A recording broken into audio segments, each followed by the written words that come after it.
talk today about healthy boundaries. What's up, Rebels? Coach Staci here. And yes, today we are going to be talking about boundaries, what they are, and how to set them. Later videos in this series will offer specific scripts and strategies to help further. Now, before we jump in here, just a quick note that while we talk about a couple of different concepts here, this is not professional mental health advice. These are just simply some strategies that have helped our coaching clients navigate through some common situations. If you or someone that you know is facing overwhelming challenges, please reach out to a professional.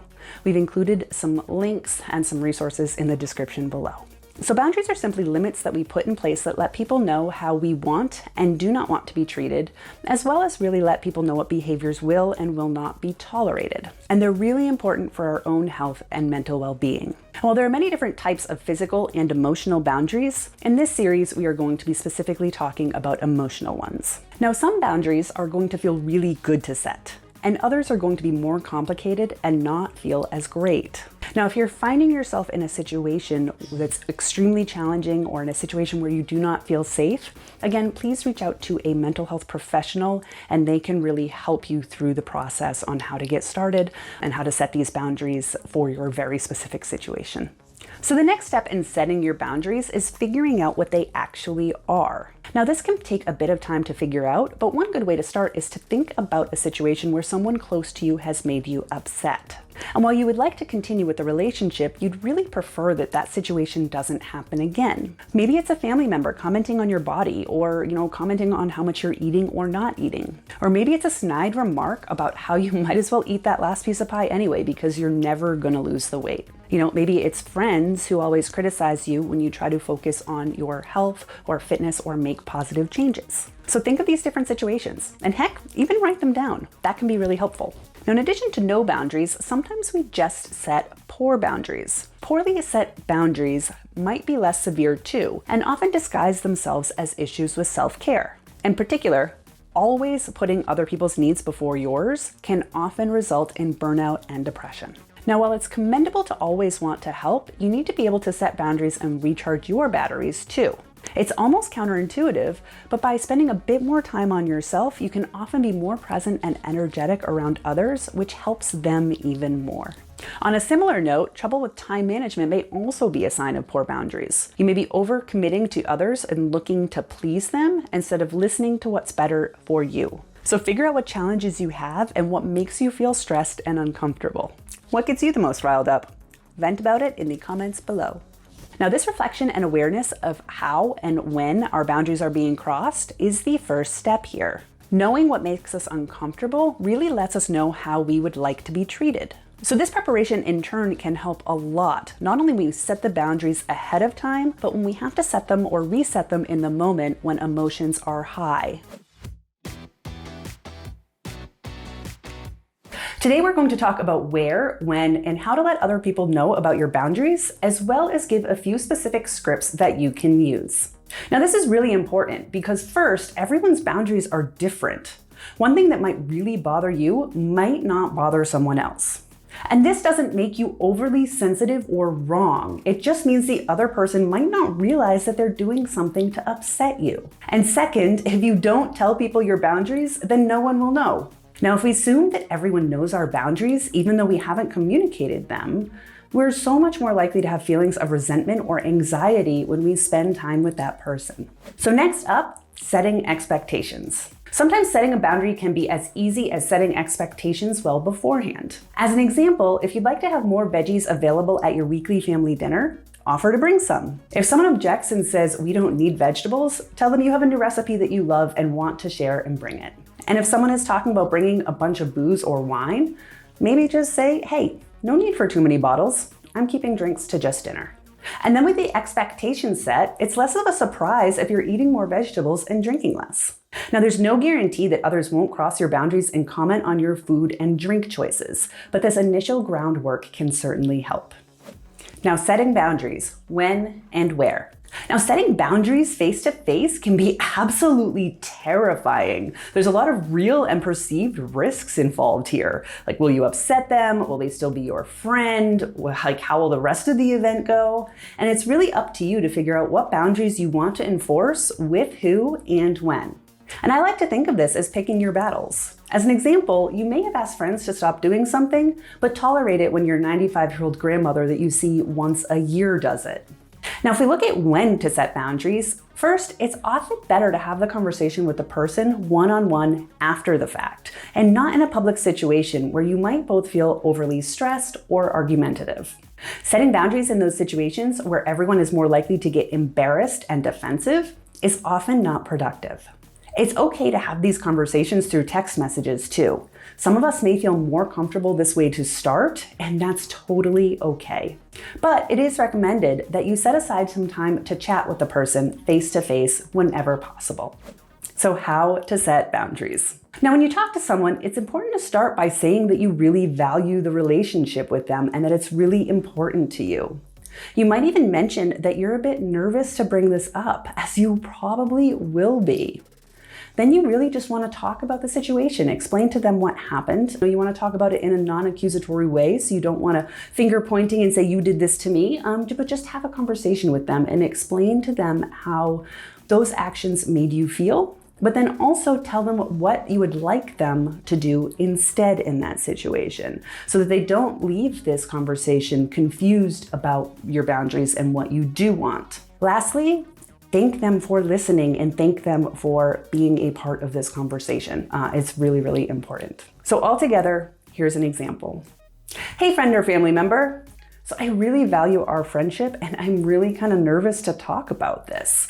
But every time we go out and I turn down dessert, you make a little comment about how it doesn't matter and how I should live a little. Now, I know you're just having fun and don't mean anything by it, but it still makes me uncomfortable because I'm really focusing on my health goals and this is something that's really important to me, and it makes it a little harder for me to stick to it. Can you avoid comments like that, or even say something supportive like, I had so much at dinner, I can't have any dessert too. Thank you so much for listening. How to deal with boundary crossing situations. So you might have set expectations beforehand and you might even talk to someone after. But maybe you find yourself right in the middle of one of those dreaded boundary crossing situations and you just want to say something. Now, speaking up for yourself in these situations can be really challenging, but there's lots of different ways that we can do it that you may find helpful. Be okay with speaking up. So first, be okay with speaking up. You might fear being a jerk or being difficult, but we all need to be comfortable taking up space, to be ready to stand up for ourselves when someone else is making us feel bad. And if we practice or think about some things to say ahead of time, it can help us have a clear head when we are in the middle of the situation, which allows us to stand up for ourselves easier without starting a huge argument or confrontation. What's more important, that other people like you and your actions, or that you like yourself? This isn't a trick question. Look to set expectations and boundaries that serve you well. What to say in the situation. There are a few things that we can say here that don't have to be confrontational, and we can keep it really simple here. A couple of lines that work really well. The first is, I would appreciate it if we did not talk about my body. Next is, this is not a topic that I'm comfortable talking about. Next up, please respect my decision. And the last of our examples today is, I'm fine the way I am, let's change the subject. Now, they may hear you and accept those boundaries. Yes, that might actually happen, and this is great. Or they may respond with any number of common responses. Come on, it's not a big deal. Or, you're overreacting, stop being so sensitive.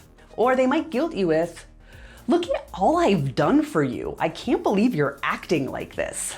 Or in the situation of food being pushed on you, there's the classic, oh, come on, it's tradition. Now, just like before, hear their side and emphasize as much as you can with it. Let them know what you'd like instead, and thank them for listening. So for example, if we look at the, oh, come on, it's tradition response, you could say, I understand it's tradition. I'm just going to skip dessert this time. No need to pressure me. Thank you for understanding. And that's it. That's all you have to say. So one of my favorite responses after setting a boundary when someone gives you an unwanted comment about your body is when they say, oh, come on, it's a compliment. And in this situation, we use a similar strategy. So regardless of your intent, I'm here to get a workout in, and comments about my body make me feel really uncomfortable. So I'd appreciate it if you don't make them again in the future. Thanks for understanding, and I hope you have a great workout. If you're really nervous about these interactions, then you can write out and role play a few possible responses in advance. This can go a long way in making you feel more prepared and confident for these situations. Don't give in and hold your boundaries. After setting boundaries, it's just as important to hold them too. If we don't, people are going to slowly inch and step right over them. And it isn't necessarily because they want to hurt you, it's because the behavior is either easier or more beneficial to them. And it's kind of like when you tell your kids that they can't have ice cream and then you find the empty carton and dirty bowls under their beds the next morning. They didn't sneak out of bed to get the ice cream to hurt you or to make you angry. They just wanted the ice cream. And even when the other person wants to respect your boundaries, remember that this is a change for them too, and change is really hard. They are likely going to mess up on occasion. So we need to be ready to reinforce our boundaries as they're tested. And this doesn't mean we need to have another full-on conversation.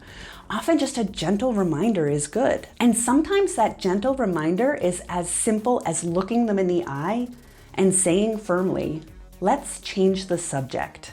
Many times this will be enough and they'll adjust accordingly. But sometimes they won't, and it'll be tempting to let boundaries drop and have things go back to how they were. It often just feels easier to give in. But hold strong and restate your concerns and wishes. What we're trying to say here is that standing up for yourself and keeping boundaries is tough and it takes time. So don't beat yourself up if things don't go perfectly the first time. Just celebrate the fact that you're even having these talks. If things continue to escalate. Now, if things continue to drag on or escalate, or you don't know how to respond, know that you have the right to walk away and end the conversation at any time. You don't have to continue engaging back and forth with someone who makes you feel uncomfortable. They are not owed that. Saying no and walking away doesn't make you a jerk. It makes you someone strong enough to look out for their own well-being. In addition, you can set expectations with people on how you will behave if they continue that behavior. And this could be letting your parents know that if you're mistreated at the holidays, that you are perfectly happy to leave. Or telling your friend that if they sign you up for another fitness class without your permission, then you are not going out of guilt or obligation.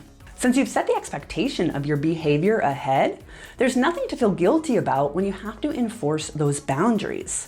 But the most important thing is that you do enforce them. Reach out for support.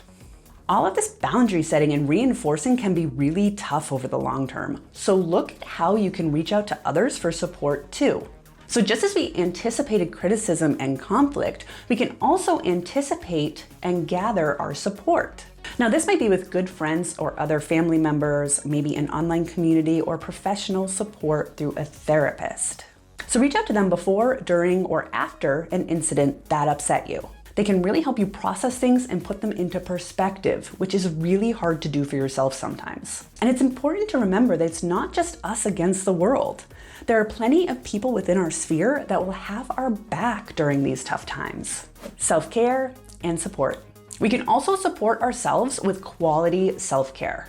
This is important as establishing and maintaining boundaries can be exhausting. Look for things that recharge your battery. Things like exercise, good nutrition, restful sleep, or meditation.